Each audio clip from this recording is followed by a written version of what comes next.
민수기 5장입니다.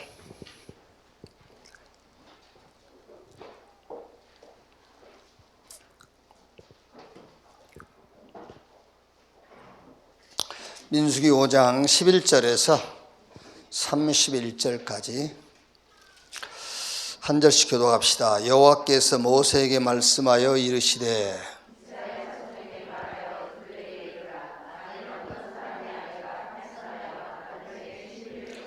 한 남자가 그 여자와 동침하였으나 그의 남편의 눈에 숨겨 드러나지 아니하였고 그 여자의 더러워진 일에 증인도 없고 그가 잡히지도 아니하였어도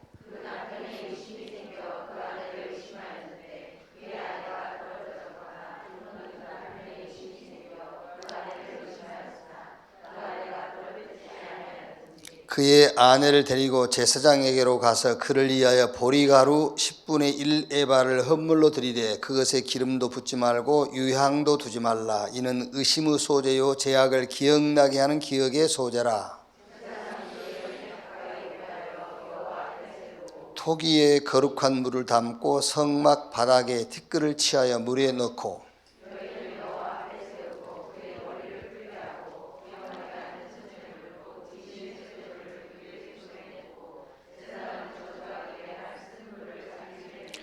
여인에게 맹세하게 하여 그에게 이루기를 내가 내 남편을 두고 탈선하여 다른 남자와 동침하여 더럽힌 일이 없으면 저주가 되게 하는 이 쓴물의 해독을 면하리라.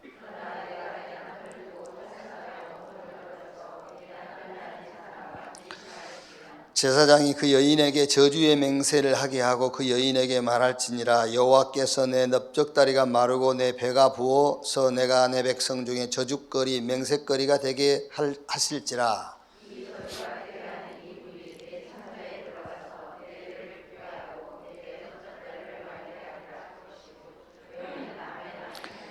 제사장이 저주의 말을 두루마리에 써서 그 글자를 그 쓴 물에 빨아 넣고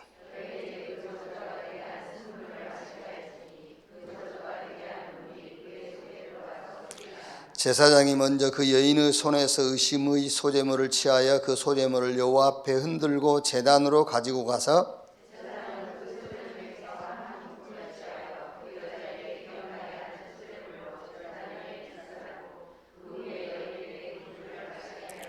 그 물을 마시게 한 후에 만일 여인의 몸을 더럽혀서 그 남편에게 범죄였으면 그 저주가 되게 하는 물이 그의 속에 들어가서 쓰게 되어 그의 배가 부으며 그의 넓적다리가 마르리니 그 여인이 그 백성 중에서 저주거리가 될 것이니라.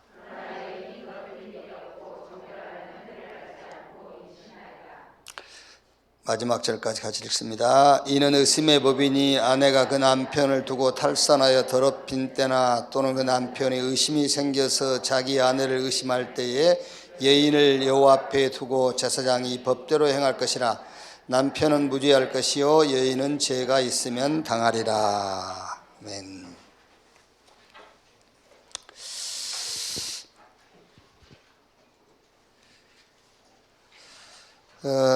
오늘 말씀이 저는 이해하기가 그냥 쉽더라고요.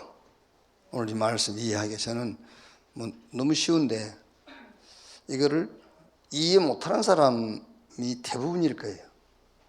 저는 그냥 쉽던데 이게 이해하기가. 오늘 제목이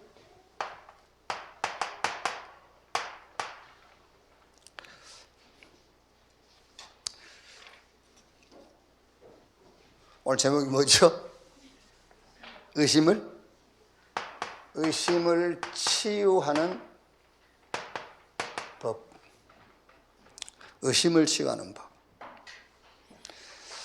그러니까 우리가 지금 민수기의 핵심이 뭐죠?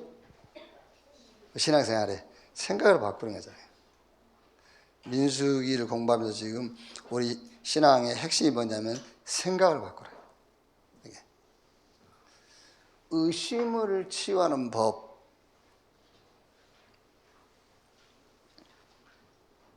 오늘 이 말씀의 핵심이 뭐냐면은 어떤 아내가 탈선해서 남편의 신의를 저버리니까 그 여자의 탈선을 막는 법이 아니에요. 근데 우리는 지금 생각이 어디에 딱 가 있죠? 그 탈선을 막는 말씀으로 생각하거든요. 그게. 그래서 생각을 바꾸란 말이죠. 그럼 탈선해도 된단 말이야. 그런 말이 아니죠. 그건 지 알아서 할 일이지. 그렇죠. 그러니까 그게 아니고 지금 의심이 더 문제죠. 의심이 더 문제. 자, 얼른 예를 들면 꼭 이것만 가지고 생각하니까 그래. 이것만 가지고 여기에 상처 있는 여자들은 뭐라 하겠죠? 막 구호를 외칠 겁니다. 적용시켜라, 적용시켜라, 법대로 적용시켜라, 막 그러겠죠. 구호를 막 외칠 거예요. 적용시켜라, 법대로 해라. 그럼 그 여자한테 한번 묻고 싶어요. 법대로 할까 진짜? 성경의 법대로? 그 법대로란 말은 율법대로라 그 말이에요. 이제 대개 이제 목사님들이 말씀에 그렇지 않습니까? 그럼 대개 율법을 갖고 그래요. 그러면 원래 말씀대로 하자면은 늘 얘기했습니다만 여러분들이 이게 각인이 안 돼 있으니까 요한복음 5장 39절 한번 찾아봅시다.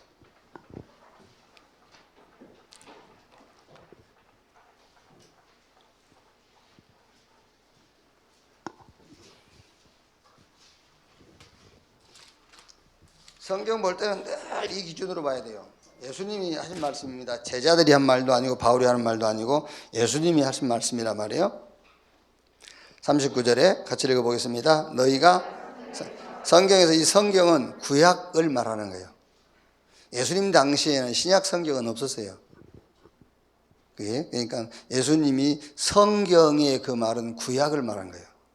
그러니까 너희가 성경에서 영생 얻은 줄 생각하고 성경을 연구하거니와 다른 성경에는 성경을 상고하거니와 그러죠. 읽고 이 성경이 곧 누구에게 대하여?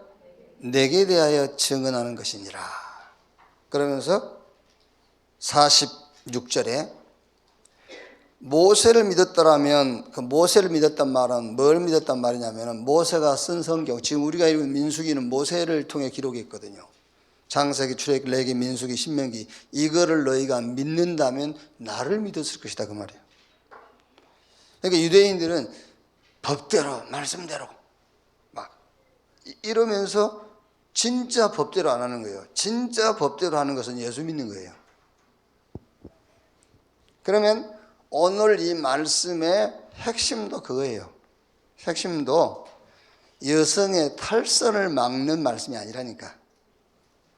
의심을 없애는 거예요. 자, 뭐 그런 일이 없겠지. 없겠지만 또 있을 수도 있잖아요.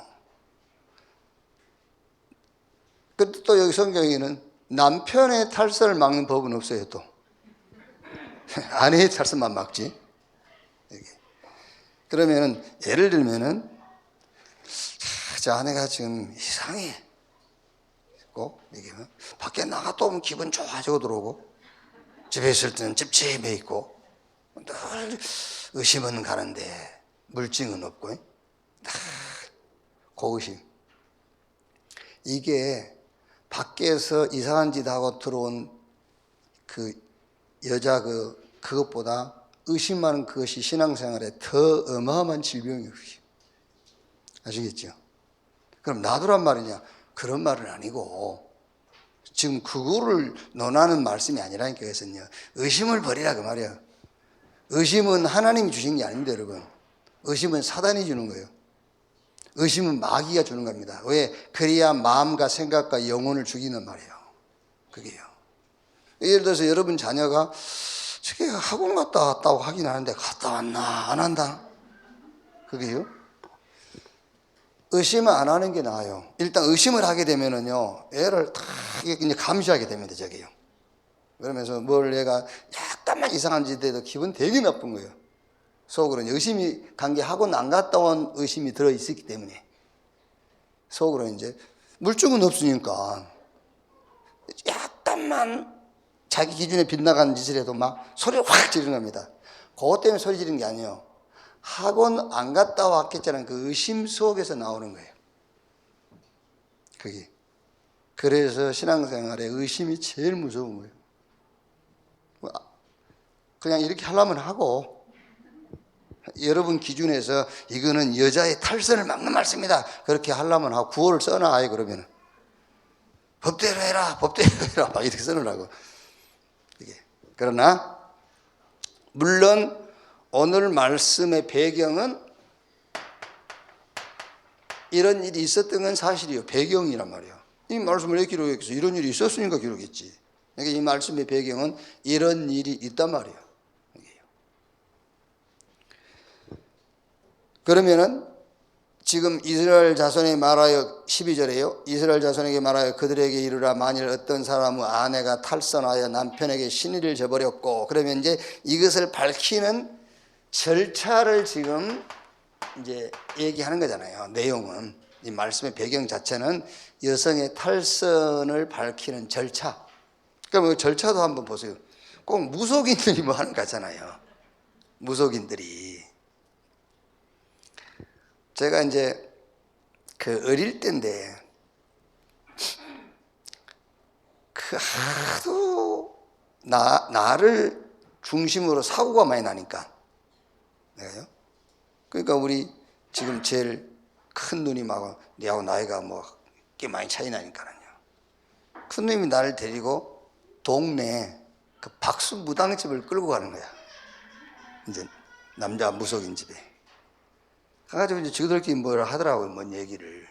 그러면서 그 박수 무당이 지금 같은 이제 부적을 하나 써주는 거예요. 부적을 써주면서 이거를 내 몸에다가 24시간 누가 보면 안 된대. 안 보이게 딱 놓고 있다가 화장실에 가서 태워가지고 그거는 물에 그 재를 물에 저어가지고 마시라고 그러는. 나도 어리지만 하도 내 주변에 사고 많이 나니까는요. 그래 했다니까. 몰래 탁 누가 들킬까봐 숨기고 있다가 그 변소가 가지고 그걸 태워서 가루를 물에 저어가지고 모셔서 그 뒷날 사고 났어. 그러니까 오늘 이 말씀이 꼭 그거 비슷하잖아요. 이게 지금 현대 의학을 공부하는 사람들 이걸 보면 이게 뭔 짓이야, 이게 무속인이 아닌가요? 뭐야 이게 이제. 근데 요거 법은 있는데 실제로 성경 읽어보면은 이 물 마시고 넓적다리가 부었거나 뭐 살이 빠졌거나 그런 증거는 없어. 아니 그랬더니 증거는 없다니까. 이런 법은 있는데 절차는 있는데 요즘 살 빼려고 애쓰는데 지금 뭐.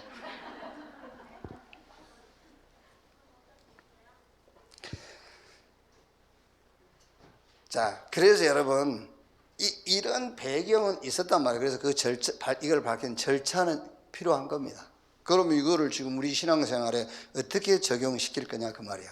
우리 신앙생활에 어떻게 적용시킬 거냐. 그러니까 늘 항상 여러분 성경 볼 때는 요 기준으로 봐야 되고요. 요 기준으로 봐야 되는 이유가 뭐냐면은 모든 성경은 하나님의 말씀이에요. 오늘 우리가 읽은 이게 하나님의 말씀이에요. 이 말씀인데 말씀 속에는 항상 하나님이 우리에게 주시고자 하는 메시지가 있단 말이에요. 우리에게 전달하고자 하는 메시지가 있는 거예요. 그래서 예배 드릴 때도 사도신경하고 축도받고 가고 그러면 안 돼요. 중간에 내용 메시지를 받아야지. 그렇죠? 사도신경 할 때 졸다가 메시지 때 자고 축도할 때 깨고 그러면 그건 예배가 안 되는 거예요. 그게요. 반드시 말씀에는 메시지가 있어요. 그럼 오늘 이 말씀 속에서 도대체 메시지가 뭐냐고 말이에요. 그러면 얼른 원천적인 메시지는 이거예요. 원천적인 메시지는 그리스도란 말이에요.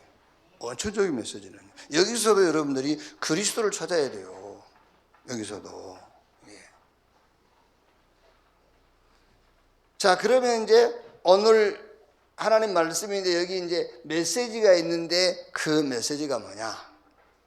그러면 이게 이제 그 시대마다 다를 수 있어요. 또 어떤 대상마다 다를 수 있고. 그런데 오늘 이 말씀 속에서 조금 좀 그 어떤 주관적인 것 말고 객관적으로 그 메시지를 찾자면은 이거란 말이에요. 의심을 해결해라. 우리 속에 있는 의심, 그걸 해결해라 그 말이에요. 그러니까 여러분들이 잘 모를 수 있습니다. 지금 이게 적용이 안 될 수 있어요. 목사님 무슨 말을 그렇게 합니까? 지금 남편이 말에 이상한 짓을 하고 돌아다니는데. 그럴 수 있거든요. 그럼 계속 그렇게 의심을 해요. 그럼 계속 의심하고. 그래서 옛말에 그런 말이 있어요. 사고는 남편이 치고 병은 지가 들고. 그런 거 똑같은 거예요, 그게요. 그게. 그래서 뭐 맨날 그걸 합니까? 애들 속썩이고 남편 때문에 병 들고. 누가 병 들라고 그랬어? 그게? 이제 그런 거예요, 그래서 신앙생활은 뭘 배우라? 의심을 배우라. 그래서 아예 저는 이렇게 하려고 그랬어요. 의심의 질병을 치유해라. 이렇게. 그 질병입니다, 질병. 그 의심하는 게 질병이라니까요, 그게. 그래서 의심의 질병을 치유하라 그러려고 너무 심했다 싶어가지고 의심을 치유하는 법, 이렇게 제목을 정했어요. 그래서 이번 주에는 이 의심을, 크고 작은 의심들, 하나님에 대한 의심, 어떤 우리 인간 관계 속에서의 의심, 이런 것들, 이런 의심을 어떻게 우리가 처리할 것이냐, 그게 오늘 이 말씀이 그 말씀입니다. 그의 핵심이요, 그게요. 이렇게.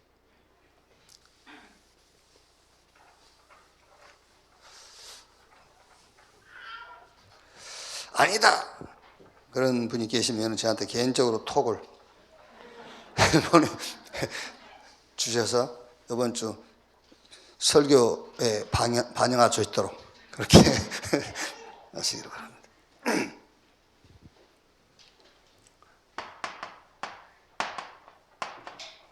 전도아.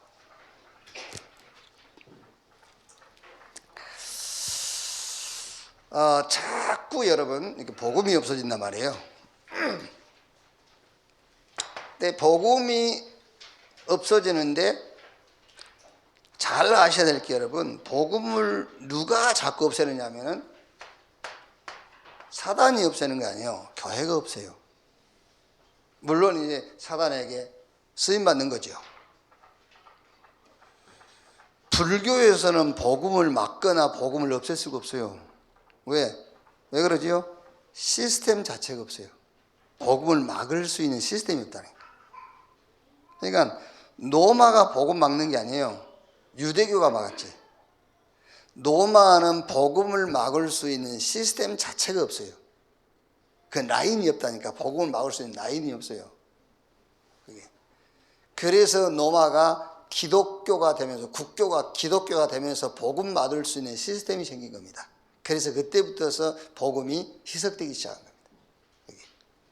그러니까 로마가 기독교를 국교화시킨 것이 이 복음 운동에는 한 개도 유익되는 게 없어요. 그리고 주 313년 그 로마 콘스탄틴 황제가 로마의 국교를 기독교로 그 선포한 것도 자기 정치적인 것으로 이용하기 위해서였지, 그 사람이 예수를 그리스도로 믿어서 그런 게 아니에요. 그러니까 우리가 민족 복음화 막 이거요, 이 기독교가 우리 한국의 그 뭐 국교가 그거는 잘못된 거예요. 미국 기독교 국가, 그게 미국이 복음 막을 수 있는 시스템이 딱 되어 있는 거예요. 미국 자체가요. 그게 기독교 정신 이런 걸로 막는 겁니다. 복음을. 얼마나 좋습니까? 예수를 본받아라. 그게 복음을 막는 시스템이 그게요. 우리는 예수 본받는 건 아닙니다. 예수 믿는 거예요. 이게. 그러니까 예수를 본받아라 그러면 대단한 거야. 저 집에서 나오는 말이 굉장히 거룩하고 경건한 말처럼 들리거든요. 그게 복음 막는 겁니다. 교회가 복음 막는 거예요. 왜냐하면 교회만 복음 막을 수 있는 시스템이 있어요. 그래서 교회에서는 여러분 복음에 다른 거 할 때는요 굉장히 심중하게 생각을 하고 해야 되는 거예요. 뭔가 우리가 구제를 할 때에도요 그냥 막 하면 안 돼요. 뭔가 심중하게 생각을 하고 해야 돼요. 잘못하면은요 교회가 구제하는 것이 그게 복음인 것 마냥 변질돼 버린다니까요. 여러분들이 그렇게 생각 안 하지요. 그런데 교회 나온 지 얼마 안 된 분이라든지 복음 이해가 안 된 분들은요 계속 그쪽으로 신앙의 방향을 갖고 있거든요. 그런 것들이 굉장히 조심스러운 거예요. 얼마나 쉽습니까? 차라리 우리가 막 이 복음운동 하는 것보다는 구제해버리고 교도소 가서 그냥 떡에 갖고 하고 그러면요 그게 훨씬 쉬워요. 쉬운데 그게 잘못하면 복음을 완전 막는 시스템이 되는 거예요. 그게 교회가 막아. 이렇게. 그래서 하나님이 원하시는 미래 교회가 뭐냐? 미래 교회가 복음화의 흐름 속에 있는 교회. 복음화의 흐름 속에 있는 교회.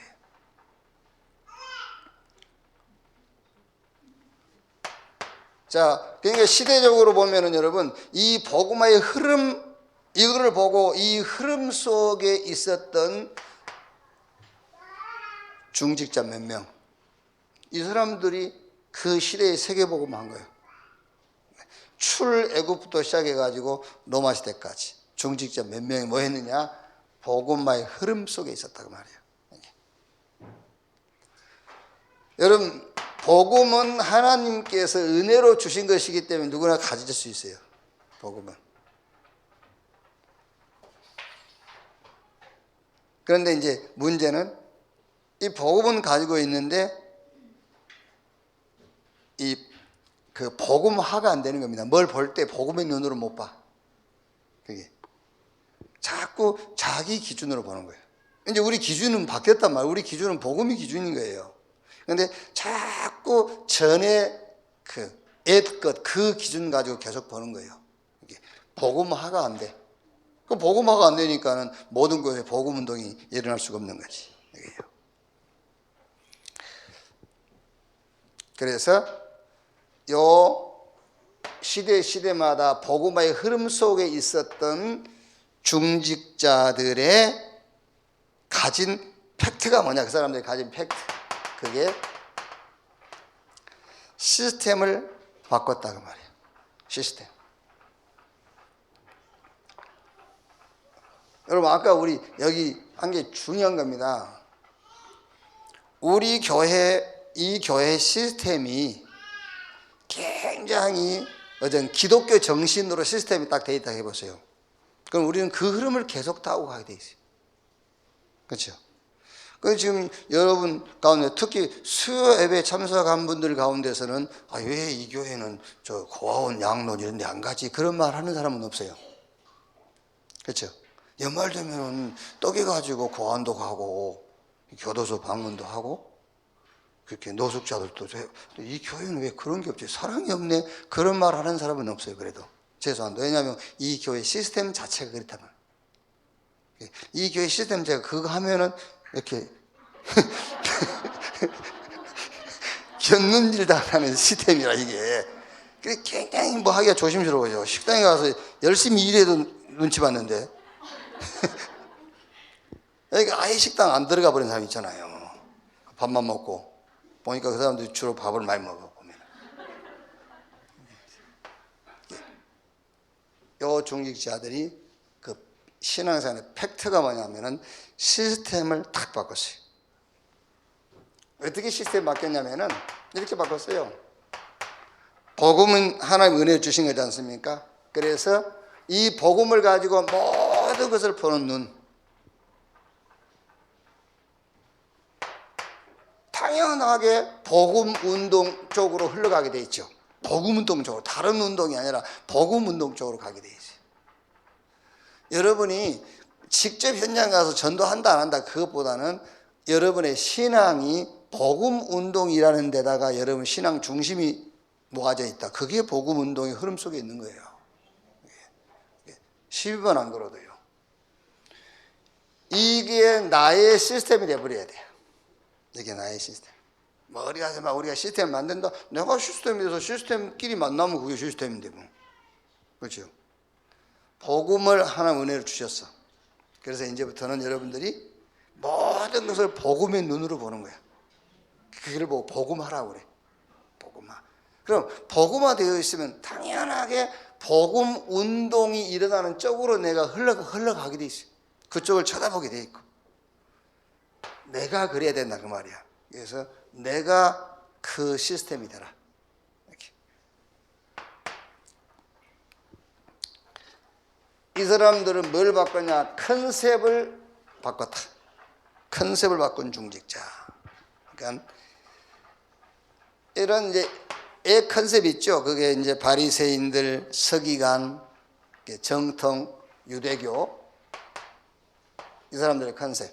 그러니까 이 컨셉을 가지고 결국 마태복음 28장 1절에서 15절 예수님까지 죽인 거죠. 이제 이 사람들이 뭐 죽이려고 한 건 아닙니다. 이 컨셉 자체가 예수를 죽일 수밖에 없는 쪽으로 가게 된 거예요.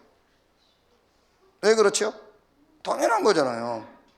지금 우리가 민수기 가지고 말씀 보면서 유대인들이 왜 예수님을 싫어하고 왜 예수님을 죽이려고 했느냐, 그게 이제 확인이 되잖아요. 이 사람들은 부정한 사람을 처리한 법이 있다니까. 그게요. 병을 고치는 그 절차가 있어. 근데 예수님은 오셔가지고 절차 없이 바로 고쳐보잖아요. 예수님은 절차 없이 바로 네 제사함 받았느니라.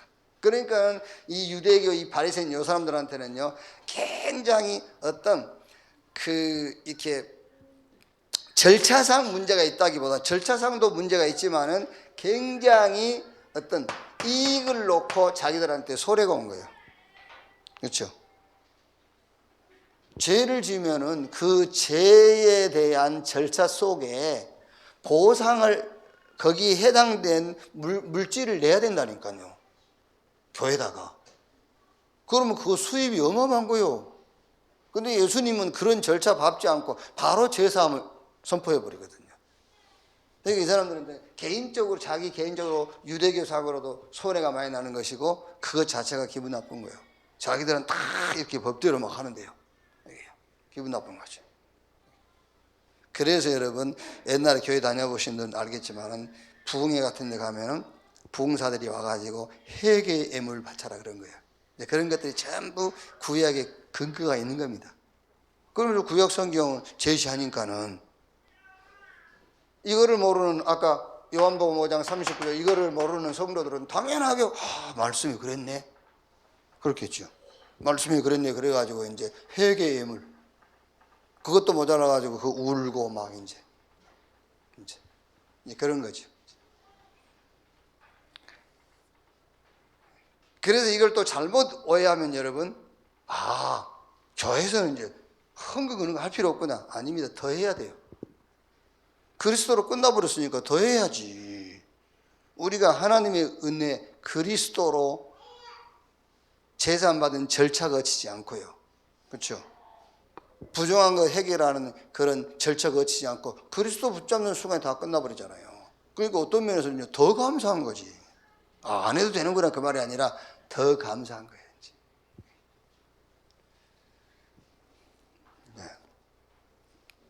네. 그 얘기하니까 숙연해지는.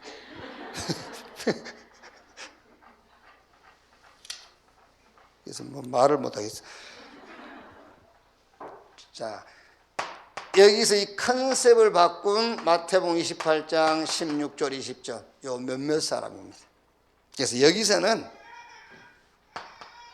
여러분들이 어떤 컨셉을 딱 갖고 있으면 되냐면 율법에서 복음으로요, 이 컨셉을 갖고 있어야 돼요. 우리가 안 그럽니까? 원래 저 사람 컨셉이 그래. 그렇죠? 컨셉이 그래. 법에서 복음으로 이렇게 딱 컨셉을 바꿔버려야 돼.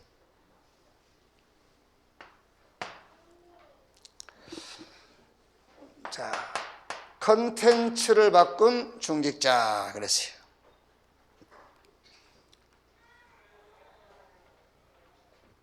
자, 율법이라는 컨셉 속에 있으니까는 당연하게 유대인들은 이방인에게 가면 안 된다고 생각합니다. 이방인은 멸망받아야 되고 우리 유대인만 하나님의 구원을 받아야 된다고 생각한 거죠. 이제. 그리고 구원도 우리가 말하는 그런 구원이 아니에요. 저 주변 강대국으로부터 보호받는 이게요.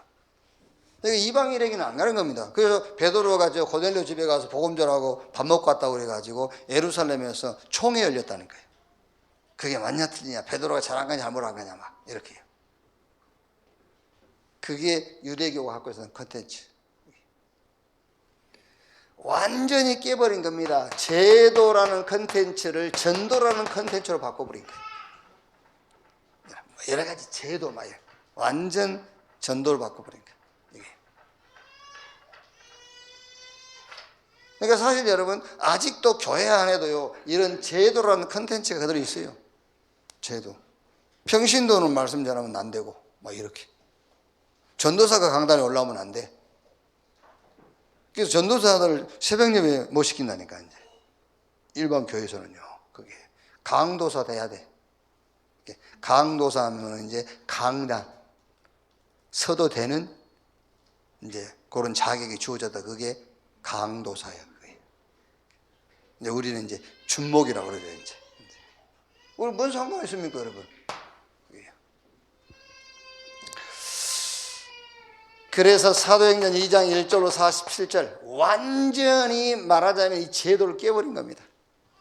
특히 예루살렘 그 마가다락방 교회에 15개 나라 사람들이 모여든 거예요.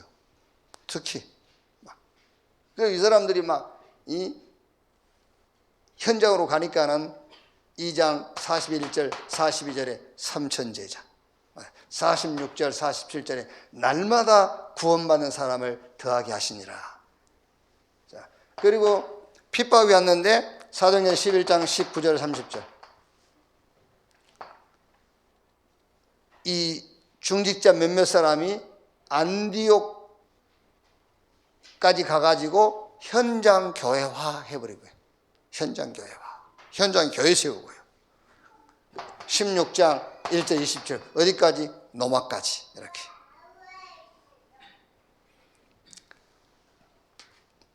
그래서 좀 여기서 우리가 붙잡아야 될 기도가 있다면은 팀입니다. 팀. 무슨 팀이냐?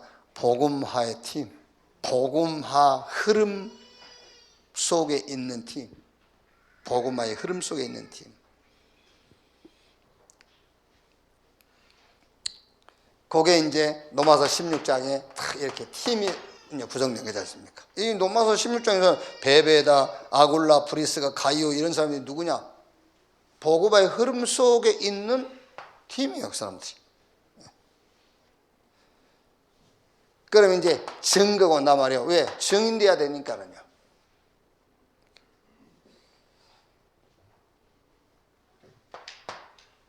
그래서 이제 한국 세계 교회를 놓고 당연하게 이렇게 갈 수밖에 없거든요. 지금 미자립으로. 유럽 교회는요 거의 교회 아무 힘도 없습니다. 유럽 교회는 교회도 아니고 노인들 몇 명 앉아 있고요. 대부분의 교회들이 그래요. 그게 원래 그 유럽 그 뭐 여행들 가고 그러는데 뭐 우리는 볼 것도 없더라고 사실은. 갔다 와서 대단한 소리 했었고 뭐 커피가 저기 사는데 커피 어디 커피든 쓰고 뭐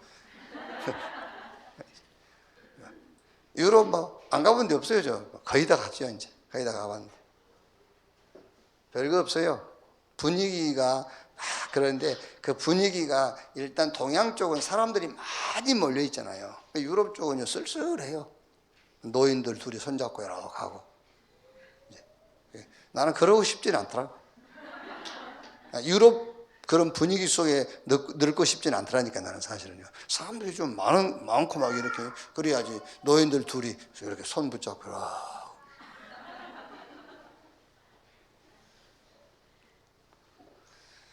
인생도 미자립, 교회도 미자립.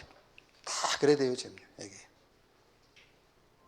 그래서 어떻게 할 것이냐? 그래서 우리가 이 미자립 교회를 살릴 그런 기도가 우리에게 시작돼야 돼요. 미자립 교회를 살리기. 그래서 1차적으로 우리가 뭐 커피 한 잔의 헌신, 그래서 한 달에 뭐 10,000원, 20,000원 이렇게 이제 커피값 줄여서 그것만 줄여도 우리가 미자립 교회 마음껏 이렇게 전도할 수 있도록 우리가 후원할 수 있다. 이제 그 말씀인데 우리는 좀 이제 기도해서 아예 우리는요 미자립 선교국 만들어요. 미자립 선교. 그러니까 지금 여러분들이 지금 200 언네스 미션 200 클럽 여기에서요 지금 우리가 수년간 매해 거의 한 1억이죠.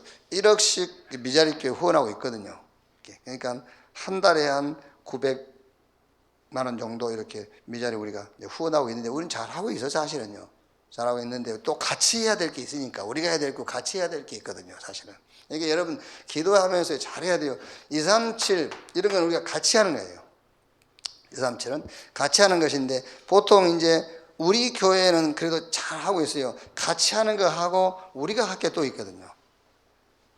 목사님들이 자꾸 이제 협회 뭐 하는 거를 자꾸 막는다고 그러지만은요, 목사님들이 막을 수밖에 없는 이유가 있어요. 그 목사님들이요. 같이 하는 건 잘하는데 자기 교회 하는 거 안 하는 거예요. 그러니까 목사님들이 뭐야 이러는 거죠, 이제 막. 237 이거는 우리가 같이 하고, 우리 교회가 좀 말 표현이 이상한데 남이 안 먹는 거 있어요. 남이 안 먹는 거, 그거요. 놓치고 있는 거. 예를 들어서 여러분, 지금 유 목사님 메시지 대학 앞에 학사 세워라 뭐 이런 거 많이잖아요. 그거 전혀 메시지 성취 안 되고 있습니다, 여러분. 그런 거를 우리가 성취시키는 겁니다. 그런 개교회가 성취시킬 것들이 있다니까요. 이거는 본부에서 할 거고, 본부에서 할 것은 우리가 같이 힘 모아서 해버리고, 우리들이 해야 될 게 있어요. 그러니까 지금 계속 나온 메시지들이 있는데 아직 누가 응답으로 붙잡지 못한, 성취시키지 못한 것들이 있어요. 한 예를 들면 그 말이에요. 예를 들면. 근데 이제 앞으로 이제 대학 앞에 학사를 세운 이것도 좀 우리가 이제 재고는 해봐야 되거든요. 앞으로 온라인 수업 돼버리고, 지금 이제 이게 언제 끝날지도 모르는데 계속 될 수도 있어요. 계속 이렇게 계속 되는 가운데 대학도 강의 어떤 스타일이 바뀔 가능성이 있어요. 굳이 꼭 아이들이 학교 가지 않아도 되는 이제 그런 시스템으로 바뀔 수 있거든요. 이게 이제 그것도 이제 우리가 재고는 해봐야 됩니다만, 예를 들면은 그런 응답들을 개교회가 이제 받아야 돼요. 이제. 그러니까 우리 온내스면서 200km 잘하고 있거든요. 잘하고 이제 그거는 우리가 하는 거고 같이 할 수 있는 거예요. 이제. 이거 우리가 지금 응답받고 있는데 이거를 본부하고 섞어서 할 필요는 없어요. 이건 우리가 잘하고 있고, 같이 미자립 교회를 돕는, 같이 도울 수 있는 거는 미자립 성교국을 만들어서 여기서 또 우리가 하면 되는 거예요. 이렇게. 개인이 해도 됩니다만은 저는 가능하면은 교회가 같이 해라. 교회를 통해서 하고, 그게 그 바른 그 신앙을 우리가 추구하는 겁니다. 그게요. 이렇게. 자, 요게 우리 전도학 좀 정리를 한 거고요.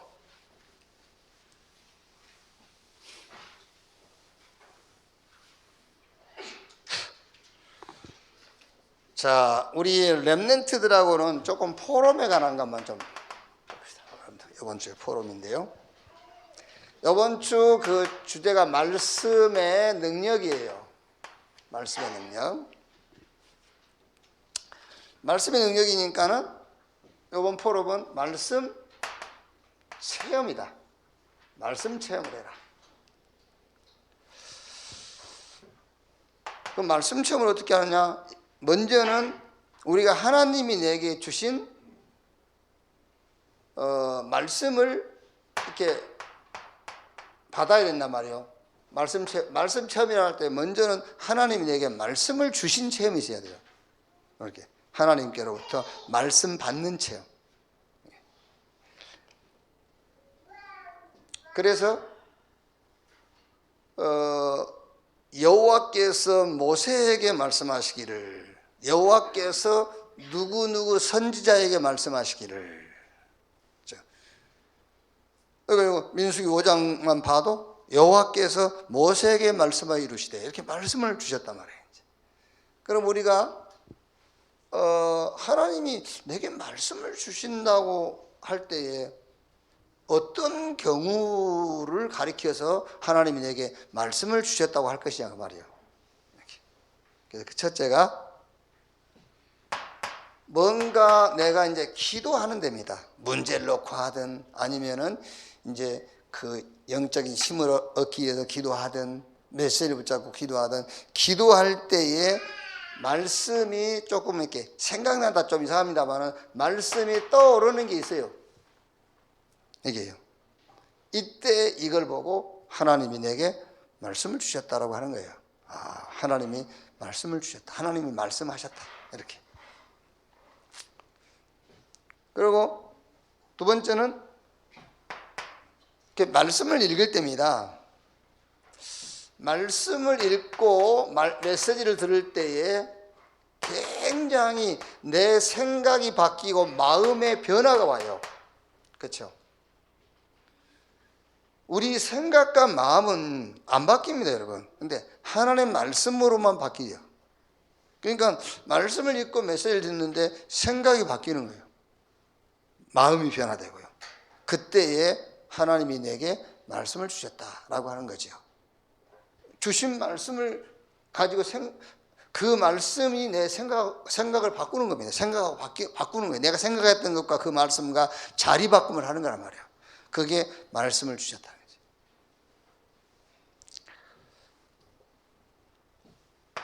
더 중요한 거는 영원한 언약이죠. 이게 성경의 역사와 사건과 그 응답 속에서 예수가 그리스도라는 것이 발견되는 거예요. 이걸 보고 하나님이 내게 말씀을 주셨다는 거죠. 그러니까 예를 들면 오늘 우리가 민수기 5장 12절에서 31절 이 말씀을 읽는데 여기서 그리스도가 발견되는 거예요. 그걸 보고 하나님이 내게 말씀을 주셨다라는 거죠. 그러니까 성경은 언제 이해가 되냐면 말씀 주실 때 이해돼요. 여러분들 어떤 성경 사건을 놓고 이해가 안 될 때가 있죠. 그때 그 사건 속에서 예수가 그리스도구나 이게 발견될 때에 그 사건이 이해가 되는 거예요. 이해 안 되는 사건들이. 그게 하나님이 내게 말씀을 주셨다. 그래서 여러분 이제 말씀을 체험해라. 어떻게 체험하느냐? 말씀부터 받아라. 그럼 어떻게 하면 말씀 받는 거냐? 이렇게 말씀 받는 거다. 그럼 이제 두 번째는 그 받은 말씀을 어떻게 하냐? 응답화시켜라요. 그게 말씀 체험이란 말이에요. 받은 말씀을 응답화시키란 말은 적용한다는 말입니다. 범사에 적용해라는 거예요. 그걸 응답화시켜라. 그게 말씀 체험이다. 자, 오직 성령이 임하시면 너희가 권능을 받고 그 말씀을 받았다 합시다. 그럼 이 말씀을 우리 렘넌트는 학업에다가 적용시키는 겁니다. 그게 응답화예요. 그게 하나님 오늘 내 학업 위에 주의 성령으로 역사해 주옵소서. 그게 이제 응용하는 거란 말이에요. 그래서 응답화시켜라. 그게 말씀 체험이라는 거예요. 자, 사업하는 사람들도 마찬가지죠. 사도행 1장 8절 그것만 붙잡고도 내 사업, 내가 하는 오늘 내가 가는 모든 것에 주의 성령으로 그게 응답하는 거란 말이에요. 말씀을 적용시켜라. 자, 그 다음에는 이 말씀을 가지고 이제 영적 싸움을 싸우는 겁니다. 그게 말씀 체험이에요. 말씀을 어떻게 체험하죠? 하나님이 내게 말씀을 주신 것이 확인되어야 체험이 될 거 아닙니까? 그 이제 받은 말씀을 응답화시키는 겁니다. 적용시켜야 그게 말씀 체험이지. 이제 실제로 이 말씀을 가지고 영적 싸움을 싸우는 거예요. 마태복음 4장 1절로 11절. 말씀 가지고 싸웠어요. 예수님. 사단 떠나고 천사가 수정들더라. 여기 이제 성경 구절 몇 개 적었습니다만은 마태복음 13장 1절로 58절 천국에 대한 비유잖아. 이걸 왜 싸우는 겁니다.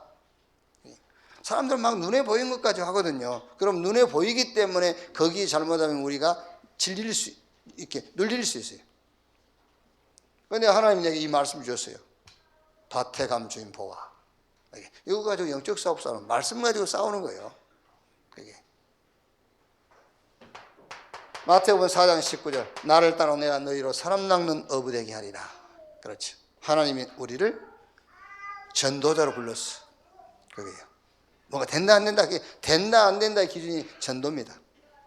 이 말씀 가지고 영적 싸움을 싸우는 거죠.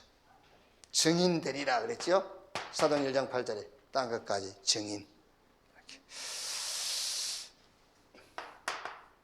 자, 2부.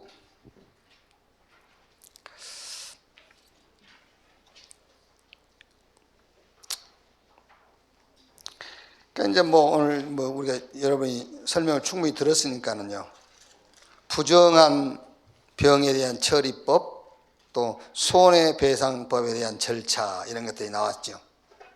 예수님은 아무 절차도 걸치지 않고 예수님은 그냥 병 고쳐버리고 제사해버리고 그랬단 말이에요. 자, 그러면은 하나님의 은혜로 구원받은 저와 여러분들이 크고 작은 사건을 만나지 않습니까? 크고 작은 사건을 만났을 때에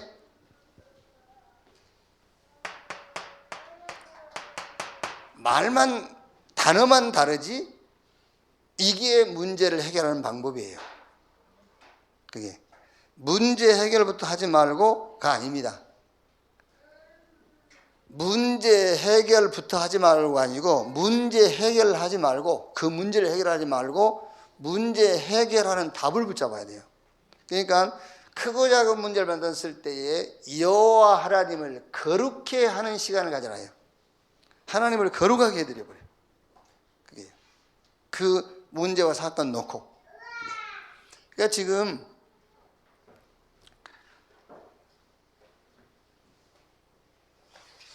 이게 말하자면 여러분 이게 지금 정답이란 말이에요. 정답. 이게 정답이에요.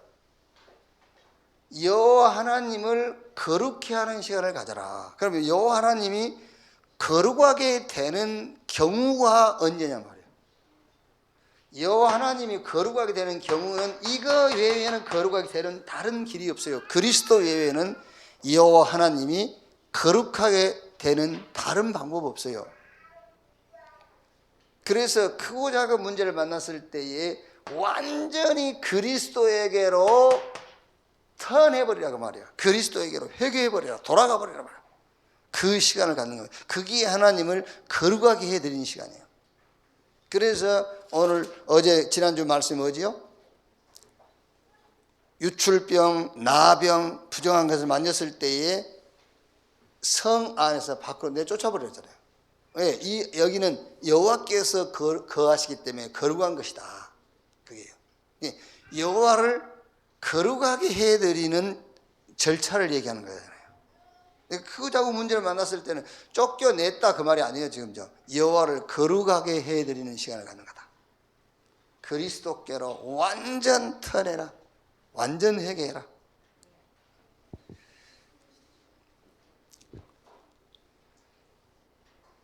자, 그리스도 만나기 전에는 우리의 기준이 양심 윤리였잖아요.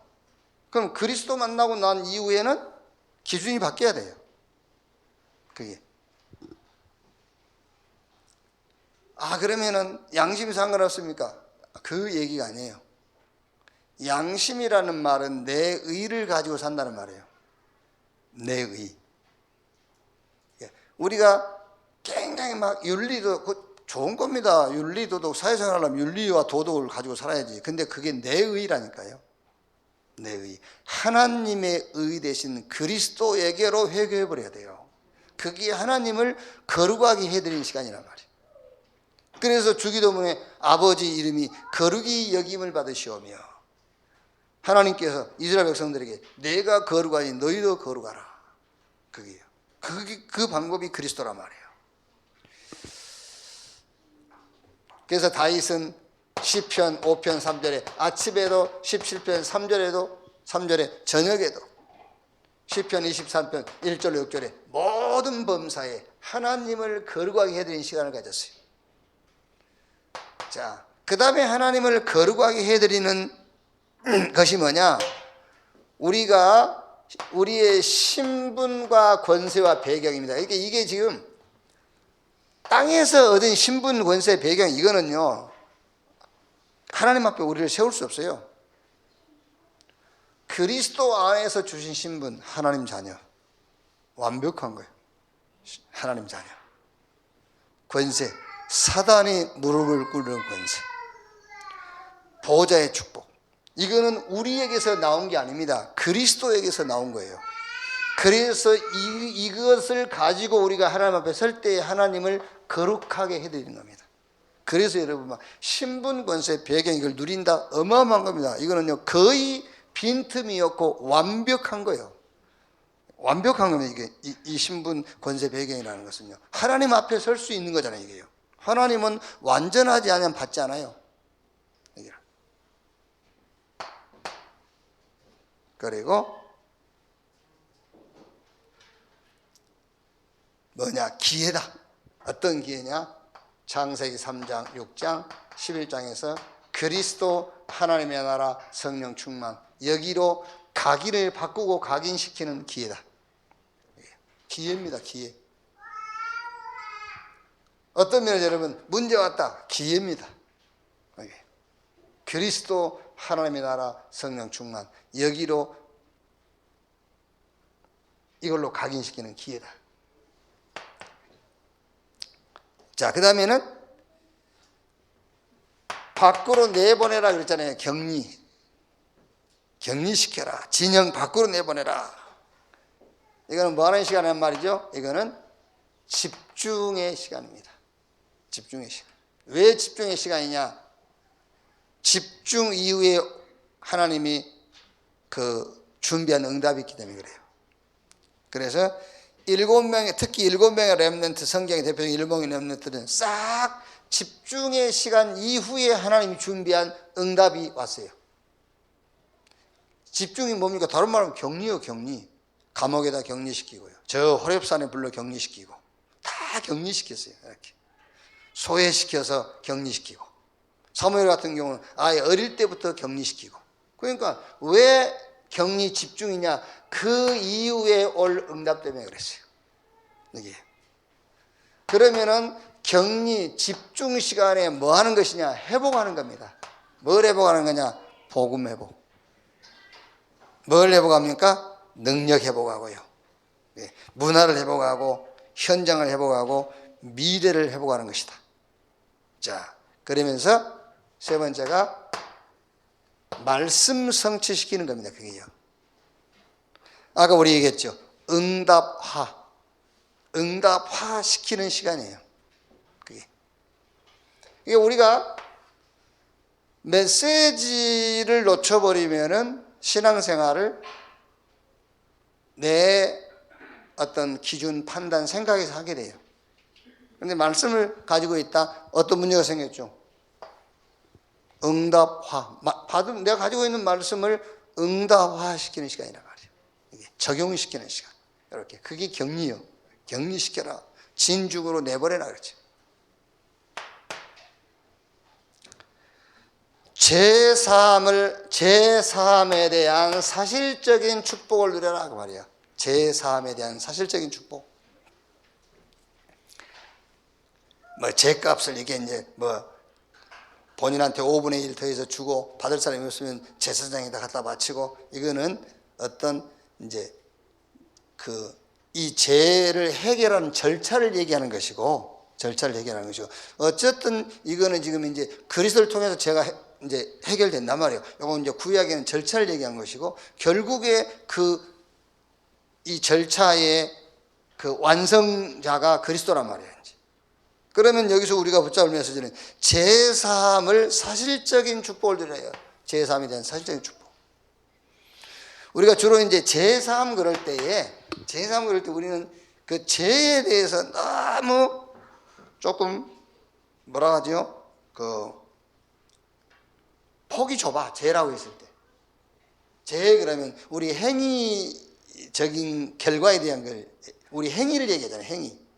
그 성경은 제3이라고 했을 때는 원래 제3이라는 것은 우리 행위와 전혀 상관없는 사함이에요. 그게 우리 행위와 전혀 상관없는 사함이 제3이에요. 성경의 원초적인 거는요. 그런데 이제 율법이 나오면서 제3이라고 했을 때는 그 율법을 어긴 행위와 관계된 제3이라는 것이 나온 것이지 원래 제3이라는 것은 우리 행위와 상관없는 거예요. 그렇죠? 왜? 우리 행위와 상관없이 죄인 됐잖아요. 영으로. 제3도 우리 행위와 상관없이 제3이 된 거잖아요. 그리스도의 영으로. 그래서 제3의 원래의 제사함이라는 것은 행위적인 것을 사함받았다는 게 아니에요. 영적인 것을 사함받았다는 것이 제사함의 근본적인 것이지. 근데 우리는 주로 거의 제사함받았다 그러면 그거잖아요. 막 울고 괴로워해도 그거잖아요. 부끄럽고 창피해도 그 행위적인 것이고요. 그게 아니라니까요. 그러니까 원래 성경적인 죄는 우리가 부끄러워할 수도 없는 것이고요. 그렇지? 우리가 울 수도 없고 회개할 수도 없는 거예요. 그거는요.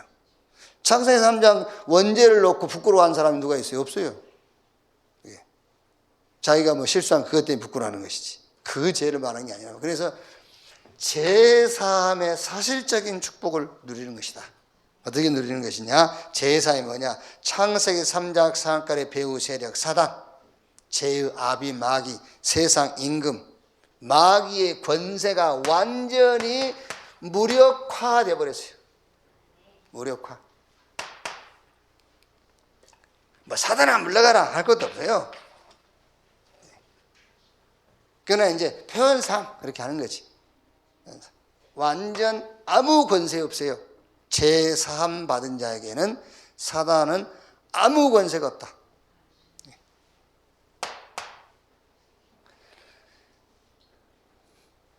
제사함이 뭐냐? 이 무능이 끝나버린 거예요. 무능이 끝났어요. 빌립보 4장 13절 내게 능력 주시는 자 아래서 내가 모든 것을 할 수 있느니라.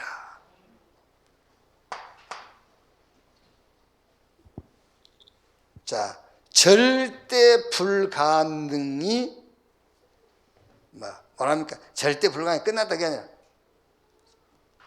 절대 불가능이라는 것은 제사함 받은 자에게는 필요 없는 단어예요. 제사함 받은 자에게 절대 불가능. 제사함 받은 자에게는 절대 가능의 능력이 같이해요.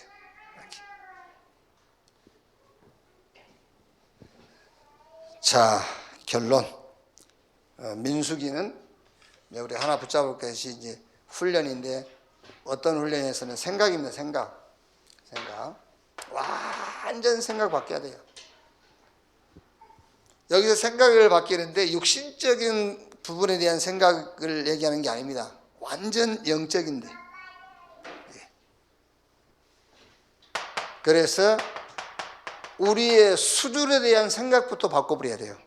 우리의 수준, 내 수준에 대한 생각부터. 여러분이 여러분의 수준 아닙니다, 지금. 로마서 6장 1절로 11절에 그리스도와 함께 죽고 함께 산 자, 그게 우리 수준이에요. 이렇게 생각이 바뀌어야 돼요. 그리스도와 함께 죽고 함께 산 자, 죽음에서 부활을 체험한 자예요. 그게 우리 수준이에요. 그래서 바울이 갈라디아 2장 20절에 내가 사는 것이 아니라 내 안에 그리스도께서 사신 것이다.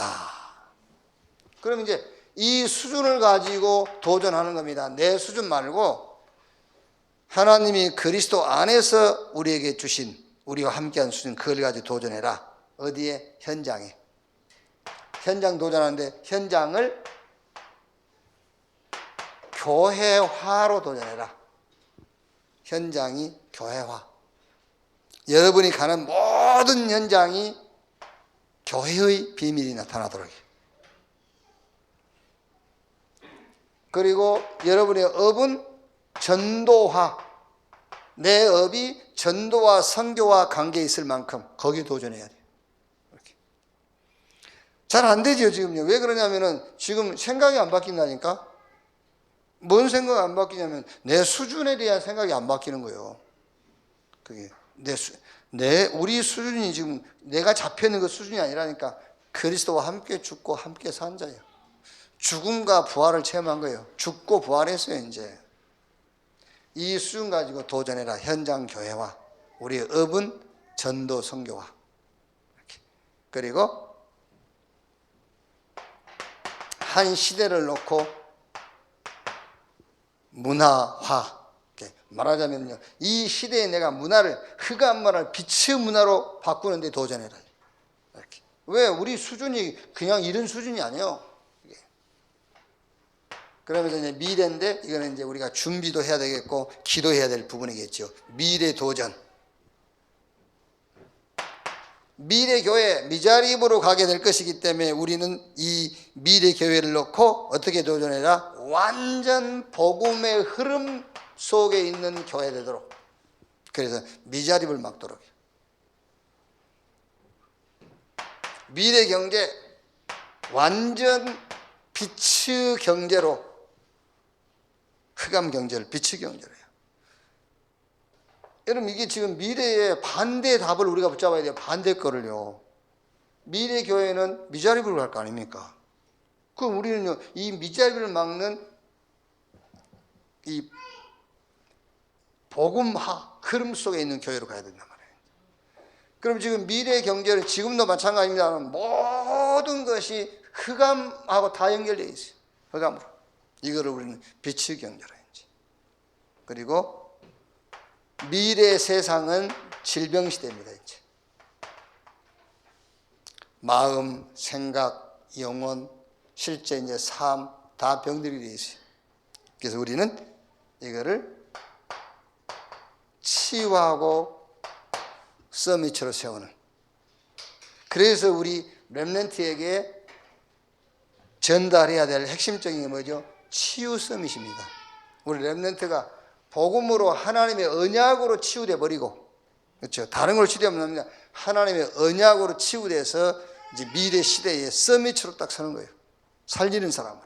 이렇게.